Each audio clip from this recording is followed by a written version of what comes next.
For The Last of Us Part 2, we're hoping to create a story that makes a commentary about the cycle of violence and how acts can beget other acts and show all the different aspects that could come out of it. Not necessarily good or bad, just the different consequences of one's actions. I'm gonna find, and I'm gonna kill every last one of them.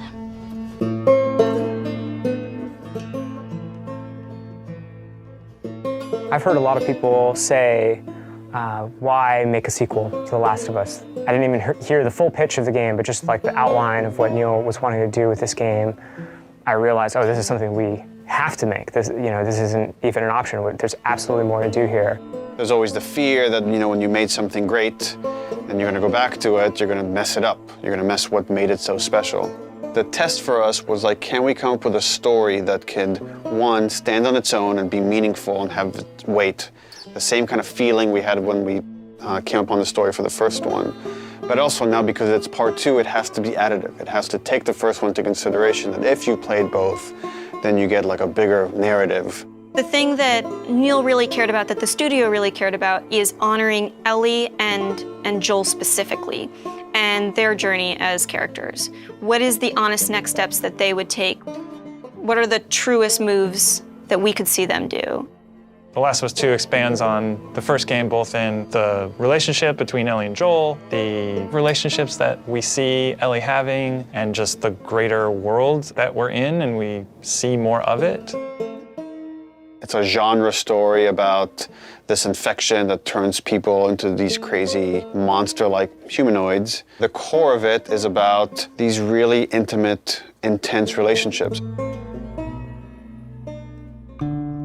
At the start of the game, Ellie is 19. She is living in a safe, secure community. We're coming in, 25 years after the outbreak. And you, as Ellie, live in Jackson, which is this kind of somewhat tranquil town in this really messed up reality. She has real community now. She has people who love and care for her, willing to sacrifice for her. Joel is also very settled down. He's now part of a town. He's no longer a smuggler. Actually, the town relies on this guy that is a very capable killer, and that's something these towns in this world need. Dina, where are you? And then Jackson and Ellie are shaken by a violent event. It really changes Ellie's day-to-day life, and now just living is no longer enough. Like, there's these people that have wronged her, and she wants retribution. And you as a player are gonna want retribution for what these people have done.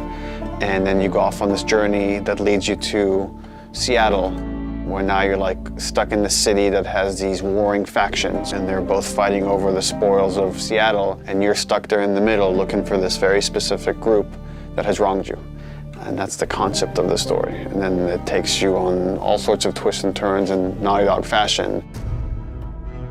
I know even within the studio, we've had a lot of philosophical arguments about some of the events and what happens in the game, and I think in this one might be more divisive than the first game in a very kind of exciting way that I think it raises those interesting philosophical questions and asks the players to interpret some of the material that's there and see where they stand on those questions.